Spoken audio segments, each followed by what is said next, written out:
Welcome to today's programme. My guest is Les Isaac, founder of Street Pastors.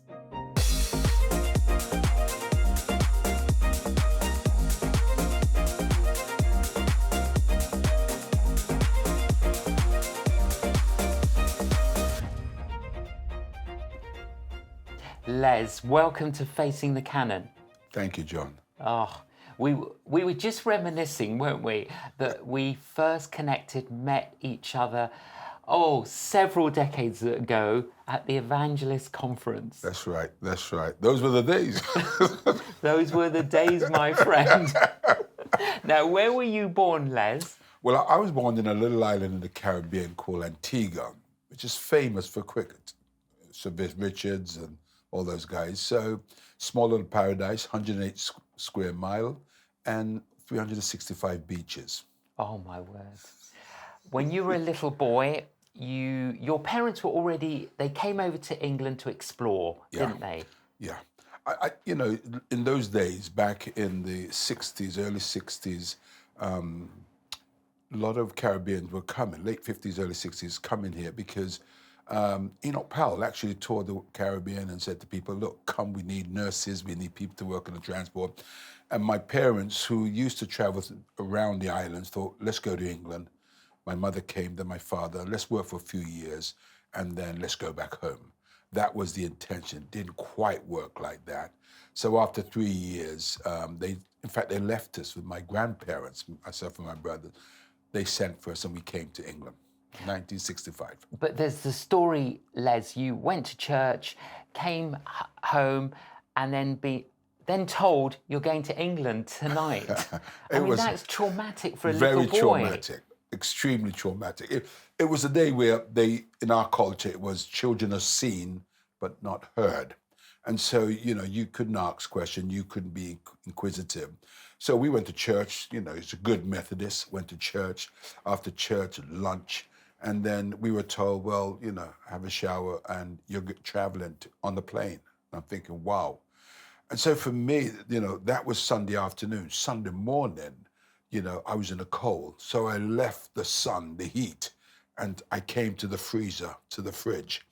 And I didn't say goodbye to any of my school friends, to my teachers, to my class, to my relatives. It was extremely traumatic for me. In fact, I wanted to run away after a few weeks of being in England. And quite a culture shock for you when you were at school. Yeah. It was tough. It was tough. It was the first culture shock that I had, John, was extraordinary because we were taught in our community that we had to say good morning, good afternoon, and good evening to anyone, and especially to people who are older than yourself. That was manners, respect. Those two things were right at the forefront. So I remember walking out my home and, I saw someone and said, good morning, and they completely blanked me. I thought, perhaps they didn't hear. So the next person said, good morning, and they just totally walked past. I thought, wow, this is strange. But I think the worst culture shock for me was I went to school, primary school, and all of a sudden I discovered I was black. Now, my parents forgot to tell me that. But you can imagine, in school, and sometimes children could be very spiteful and say all sorts of things. But I knew it was something derogatory in terms of the terms that they were using. And I remember feeling confused because I've never had to deal with anything to do with my pigmentation or my culture. I've never had to deal with that in my young life and my short life then. And yet it was really in front of me. And I think the third thing that really tipped me over the edge was three young white boys were chasing me in the school playground. And I ran to the teacher for sort of help. And the teacher sort of just pushed me off, and these guys kicked me and punched me. And I couldn't believe it, because back in the Caribbean, teachers were held in such great esteem. And I remember going home, and I thought I was going to get a sympathetic ear from my mother. And I told her, she said, you must have been naughty. Yes, because she couldn't process the fact. She couldn't process the fact. So I was confused. I was traumatized, and I suppose for me, it wasn't a really good experience as a child. And sadly, a year and a half as we came to this country, after we arrived, my father left my mother. So, it was culture, racism, traumatic experiences, father leaving the family. And I really had a sense of what in the world is going on. Very traumatic. Started to harden your heart. Very Maybe much that so. would be a phrase, wouldn't it? Very much so, very much so. In fact, as a young age, I began to ask questions. And again, because I couldn't speak to my mother, and because I couldn't, there wasn't a space created for me to ask questions, things were internally building up. So anger, frustration, disillusionment. And I remember I went to church. And when I went to church, my Methodist church, and in fact, I came to the conclusion that there was more life in my local cemetery than in my church. It was so boring. It was extremely boring. But I looked up on and I saw Jesus, and he was white, blonde hair, blue eye. And I thought, how comes Jesus looks like the people who hate me? Yes. And so it really traumatized me further, because in religion, we're supposed to be a safe space and a place of acceptance. I was having difficulties in society, at home. It was a very traumatic time for me, which it was a recipe for chaos, which later sort of manifested itself. So the church should have been helping you, but it was hindering you. Yeah, very much so. The story of your life. Oh my word! This picture at the front. Yeah. So as you got older, dreadlocks. Tell us about that. It was interesting. Well, it was obvious because there was a lot of things happening. And one of the things I say to people in the church today, as someone who's an evangelist, someone who's a preacher, I say, look, you've got to read society. And unless your message is relevant and you could contextualize your message, you're going to miss a lot of people. And so I was going through an identity crisis. I had a lot of questions. I had questions about myself, my history. I had questions about religion. Who was Jesus? Is Christianity a white man's religion? And at the same time, there were a lot of things happening in America in the 60s. There was a Malcolm X, Angela Davis, Elder Cleaver. There was Martin Luther King, and all these things. And there was music. So all these things were throwing out voices, volume, very loud. And yet the Christians, the church, my family weren't saying anything about these things that I was thinking about. And so for me, I remember going out and I heard about this guy called Emperor Haile Selassie. Yes. And it was really extraordinary because Selassie was made emperor in 1935 or so, and he took upon him the title of Kings, Lord of Lords, conquering Lion of the tribe of Judah. And so, and part of the whole image and picture was, the guy in Jamaica, Marcus Garvey, was talking about that. Rastafarianism was birthed. So Rastafarianism talked about identity, it talks about a promised land, hope, it talked about liberation. And these were all the questions, all the things that I was thinking about. And so there was a message there for me. I felt rejected from this society that I was living in. I felt accepted in that scene. So obviously, I started not combing my hair. To my parents, to my mother, that was crazy, because that was a cultural norm that no. She was a respectable Christian going to church. And so there was a conflict there, but I rebelled and I started to believe in Selassie. I wanted to move out, to Ethiopia. I wanted to leave England. And obviously with Selassie came and Rastafarianism came all the drugs, the beliefs and all that. I read the Bible. I read most of the Old Testament. And yet in that moment, I was still finding that there was something deeply missing in my life. Your mother died. Yeah. Well, relatively young, and your father moved back in. Yeah, my mother died. It was interesting because when I went through that process, in the midst of that, my mother died. But in the midst of all of these things, I was searching for deep spiritual meaning. So Rastafarianism was attractive. I began to read the Bible, but I read the Old Testament, not the New Testament, because I was struggling with it. My mother died. It made me question, is there life after death? What happens? It's trauma again, bereavement again. And my father decided to move back in, and there was conflict. Yes. There was conflict. And I said to my dad, listen, Dad, I'm a Rasta. I don't believe in violence, but I'll kill you. Yes. And I was going to buy a machete to kill my father. But during the course of that day, I met this guy, Yes. this African guy, and I was inquisitive. What you do? Was he called Amos? Amos. Amos. That's the guy. He was called Amos. I said, what you do? And he just said, well, I've been studying here theology. Okay. I said, okay. I'm from Nigeria. So my ear propped up. Tell me about Africa. He didn't tell me about Africa. He spoke about Jesus. And that was incredible. He spent 10 minutes with me or so.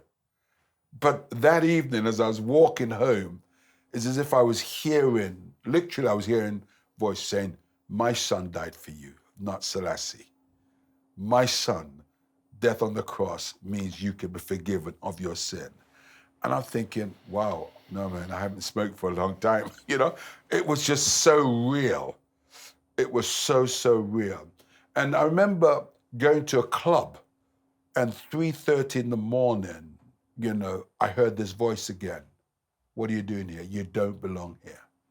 And that really spoke to me in a very powerful way. And I thought, cool, my ganja must have been strong tonight. Yes. But it was interesting because, again, 2 weeks later, I met another guy on my way near Chalk Farm, near the Roundhouse, near Regent's Park. And this guy began to speak to me about Jesus. And he quoted from the old King James Version, there's a way that seemeth right unto a man, but at the end thereof are the ways of death.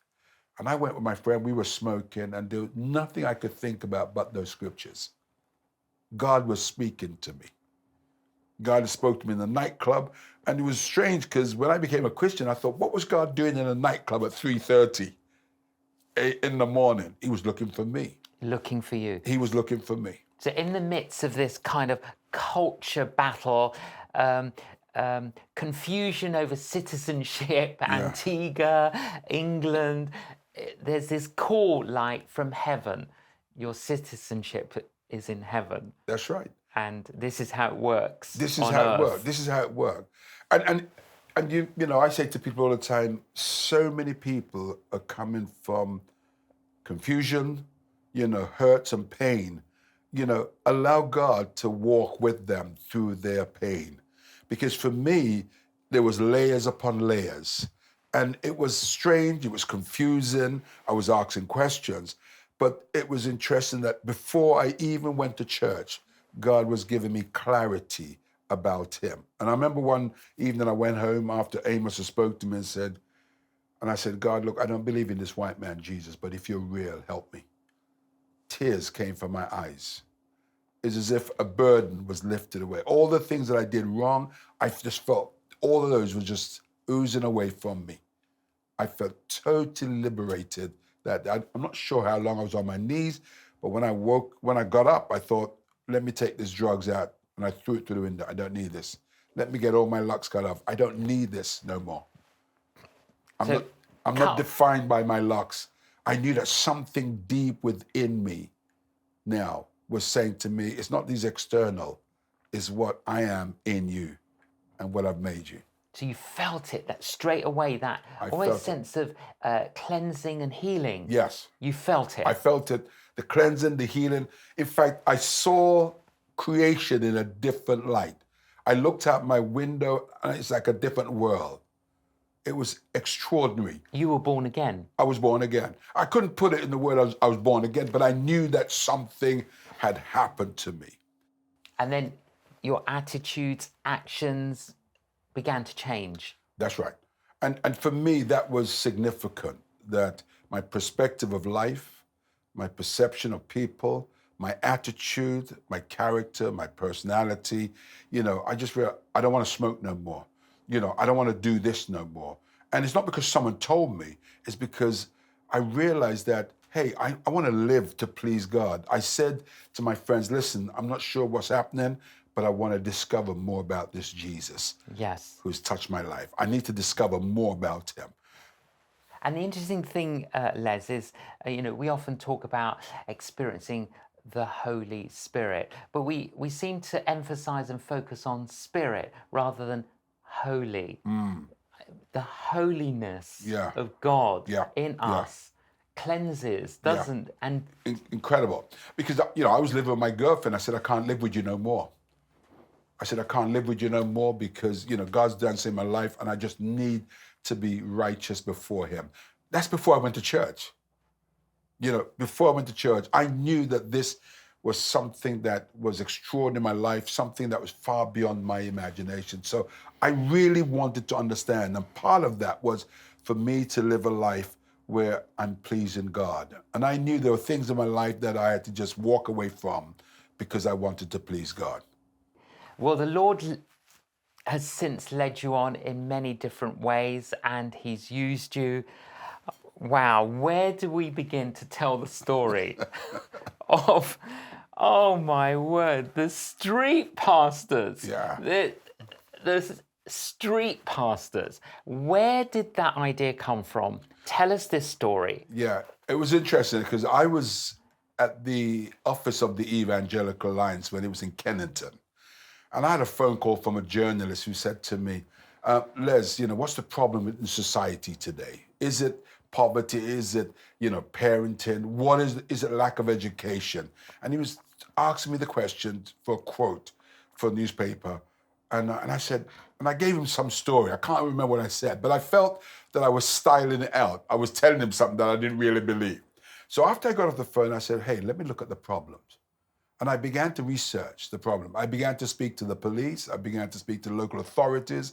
I began to speak to young people. I began to walk the streets at 12 o'clock at night, 1 o'clock in the morning, to talk to people. And I realized that there was a massive gap between what I was doing as a Christian and the people I was trying to reach and another group of people. Yeah. The nocturnal people when we're in bed having our drinking chocolate, they're out, they're alive, they're buzzing. And so then I went to Jamaica. And I went to Jamaica because Jamaica had more church per square mile than any other country in the world. And yet they had the second highest homicide rate. Yes. So I went to Jamaica to look at what the churches were doing in that context. And I saw some extraordinary work by local pastors. Pastors was in areas that had a lot of gang problem, gun problem, and they had respect from those young people. Why? Because they were there. I came back to England, and I remember sharing with Roger Foster's and those guys and saying, look, I think we need to do something, and I want to explore some more. So I went on the streets in Manchester, and at 12 o'clock, I met 8-year-old on the street talking about bulletproof vests. I saw 15-year-old girls talking. I said to one young girl, you're intelligent, you're articulate, you're very pretty. Why are you here? She said, you're the first person that ever told me that. And that really stirred my heart. When I spoke to the police, they said, the church is the answer. When I spoke to local government, they said, the church is the answer. When I spoke to young people, they said, where's the church? Everyone was looking for the church, but the church had gone to bed. Yes. And so after seeing that, I spoke to a police command and I said, tell me the most difficult time within the 24-hour cycle. And they said to me, the most difficult time was from 2 p.m. in the afternoon until 5 to 6 in the evening. Wow. That's what they said. And I said, why is that? He said, crime rate amongst young people. That's what he said. And it's still the challenge today. And I couldn't get people to volunteer in the afternoon to do school pastors, but I got people to go out. He said the second most difficult time is between 10 and 12 p.m. And the height of the busy period, troubles, is between 1 o'clock and 4 o'clock in the morning. People are leaving clubs, people are going to the kebab shops, people are going to get a taxi. So I said, okay, let's get people to go in the night, 10 till 4. And myself and a detective who used to work with Operation Trident called Ian Critchlow, and a guy called Reverend David Chassonnier, who was a Baptist minister. And we met and we planned and we talked and we said, what does the street need? And I remember in my front room, I said, well, there's a lot of problem on the street. They need a pastor. Yes. And I said, no, I'm not talking about ordination. I'm talking about shepherd carer. They need somebody there where they are to care for them. And then Ian said, well, they need protocol. They need a uniform. They need to be trained well. And he talked about the safety. Then David said, let's talk about the sacredness and the sanctity of the human life. Let's talk about valuing and honoring the community. Let's talk about the fact that the human life is sacred. And we built something, and it was in that front room, Street Pastors was birthed. So I invited church leaders from across London to meet in a Baptist church. 300 turned up from right across the denomination. And I said, look, I brought police guys, I brought council, I brought all sorts of people. I said, we want to put people on the streets. We want to go out where the problems are. Out of those 300 church leaders, only two of them, and two ladies volunteered from all those ministers. So you gave them all the opportunity to join you. To join. And they heard the vision. That's right. But only two turned up. In fact, what happened, we recruited 18 people. 15 of them were women. Only 3 guys. The women are the ones, aren't they? The men were at home, when I say, doing a mental risk assessment. But the women came. Second-year medical students came. Grandma came. Single mom who lives on a council, she came. And they came. And we went out on the streets together to patrol in Fords. And how long ago was that? That's 20 years ago. 20 years ago. To the day. This is the month. But it's grown. It's grown. It's grown. And how many street pastors come under this in England? Well, in England, we have something like 240 outlets across the United Kingdom, from the Shetlands all the way down to Canterbury, down to Plymouth. We've got them all over. And global as well. And as far as Australia, America, Nigeria, and the Caribbean, we have them. And we have different shapes of people doing it. Street Pastors in its shape, but not in its name. So it's been extraordinary how God has really sort of pushed this out. It's a simple concept, and yet it's so dynamic. So instead of the church and church pastors saying, come to us, we'll come to you. We're going to them. We're going to come to you. We're going to be out in the community and to help you in whatever way we can. Listen, I've spoken to so many people on the street. We used to talk about cold contacts, people who don't know nothing, and it's difficult that you got to build up, to get them to the point of Jesus. People come up to us and they say, mate, who are you? We said, we're the church. And they say, which one? And we say, all of them, because we work right across the denominations. People volunteer. Then they say, how long will you be doing this for? We said, as long as Jesus wants us here, we're going to be doing it.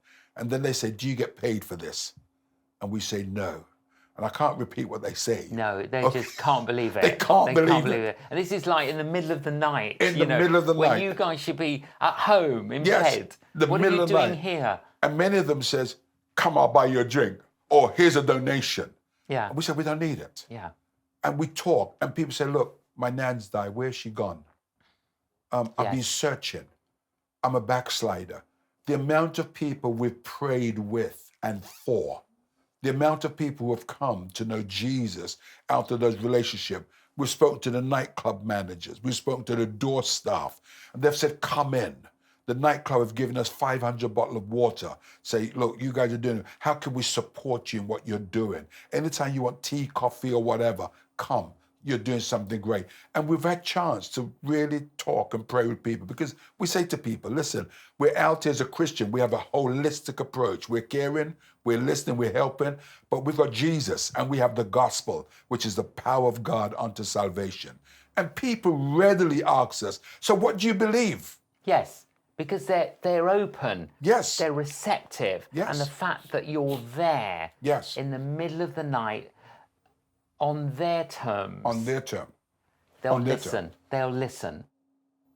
And fascinating, Les, that the secular media picked the story up of what you're doing rather than the Christian media, isn't it? And it was like broadcast. They almost like can't believe it. Yeah, they can't believe it. That you're cleaning the streets by helping people. That's right. I think there's two aspects of that, John.